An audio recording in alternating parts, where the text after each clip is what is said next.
And here we go. Another day in court, another defendant hoping for a second chance. But is this a redemption story or a cautionary tale? Let's find out. Court calls the case of the people versus Marissa Hanky. Your Honor.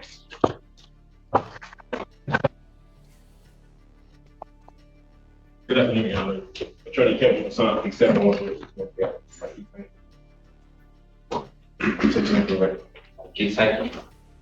All right, it's your motion. I did file a motion to take the previous PCC hearing. My client's bond was from privileges from the jail suspended due to allegations that he cut off Tether and contact with the complainant. Quick legal insight. Bond conditions aren't just suggestions. They're court orders. Violate them, and you don't just lose your freedom, you lose credibility with the judge. Following that particular bond hearing, I instructed my client to not contact the complainant witness, period, in the jail. I also instructed my client that if allowed to be back on bond, we would ask the court to hopefully just reinstate his original bond, Tether. I would know judge that he has no prior criminal, no prior felony conviction whatsoever. Following the submission of my motion, I did read the people's response, which I guess there's been allegations that my client had contacted the complainant subsequently. Now, I just found out today some transcripts. Obviously, people address this. Some of the language that was used during conversations, I don't have phone conversations myself, but I will admit, Judge, that it seems that my client had contacted the complainant even after his bond was revoked. And so I say this, Judge, and again, I know it seems like my client is kind of throwing up his middle finger to the court. Oh, yeah. He is. But Judge, I just would state that this young man, I think he understands now that the court orders are serious, that the court orders him to do something, it means it. So Judge, I'm just asking, I guess, for some leniency to trust that Mr. Hanky will comply. He had a $75,000 cashier bond that he was able to post to a bondsman. The only thing I can ensure that if the court were to give him a second chance, he would not violate his bond, even if the bond is a house arrest with strict conditions. So Judge, I am asking the court to reinstate his bond, and if the court is unwilling to do so, I would at least ask that his phone privileges be allowed back on to at least contact family. Does he's never had any contact with his family, his children? He hasn't been able to contact his dad, caretaker for. And so at the very least, the restriction on his phone privileges to contact family. All right, Bill, before I hear from the people, counsel, let me just say, you came in here the first time, and, well, let me start with this. Wait, pause. Did he just say he thought they still had the tether? Spoiler. The judge says it was cut off. That's a big problem. Cutting off an ankle tether is basically waving a red flag in court saying, I don't follow rules. Where's our tether? From my understanding, Judge, I thought community corrections still had it. I thought they had become. He cut the tether off. We haven't seen it. Okay. And I know you made the representation to the court, but I know you wouldn't have personally known that. I'm sure that came from your client or something along those lines.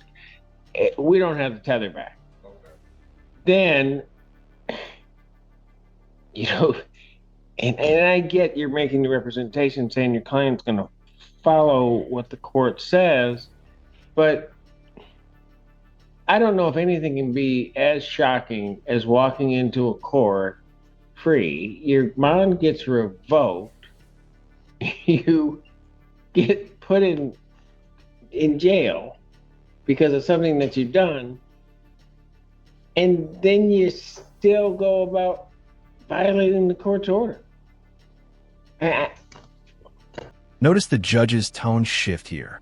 When a judge says, I'll be honest with you, brace yourself. This is the calm before the storm. I'll be honest with you, counsel. I mean, I get what you're saying. I don't have a problem giving people chances. I just don't know that this is the one to give a chance to. Because he just hasn't done anything the court's asked him to do. Ms. Senda. Your Honor, I will rely mostly on emotion. However, in listening to his jail calls, he has 45 total calls to one number after his privileges were revoked with different pins he's using. Then to the other number, we have 23 calls that were completed since his privileges were revoked with different pins. And in one of these calls as recently as Monday. This is where it all unravels. Jail calls are recorded, and he's literally on tape saying he won't stop violating the court order.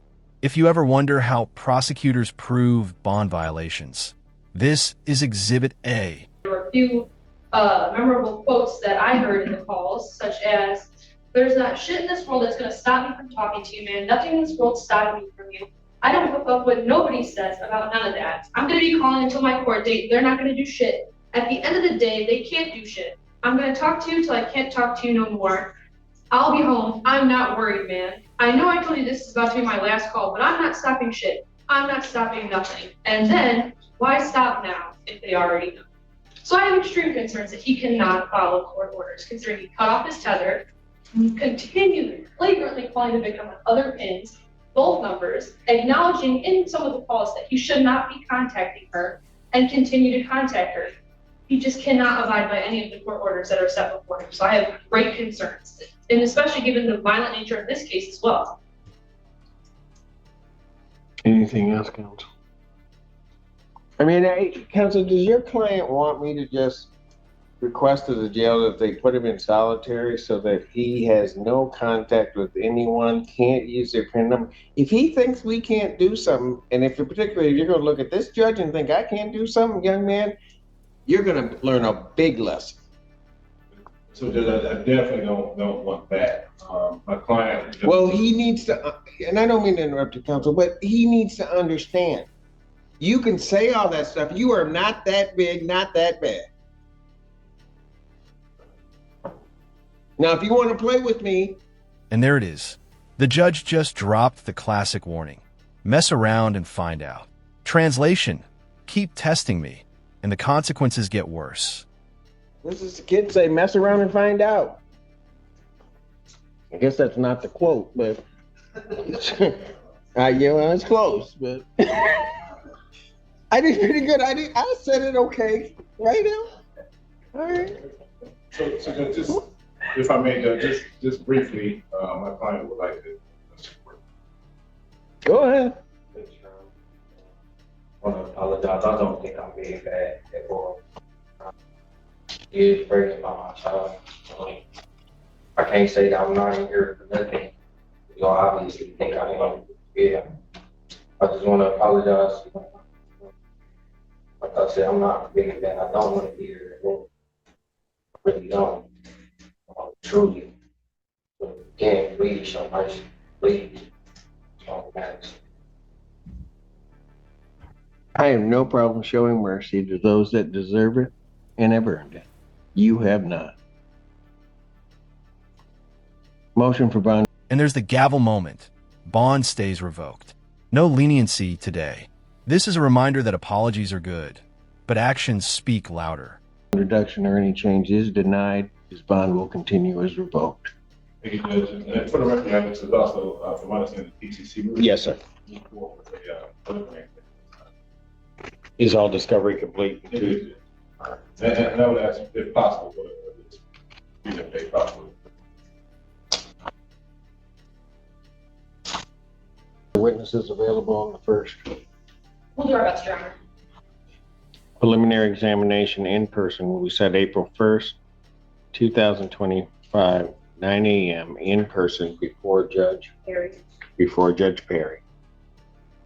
And Your Honor, I did want to make the court aware, I did contact the jail yesterday, and they have blocked both of victims' new numbers and old numbers, so there should not be any more calls coming through. All right. Thank you. Thank you very much, Judge. Thank you, Your Honor. If you were in the judge's place, what would you do? Tell in the comments section.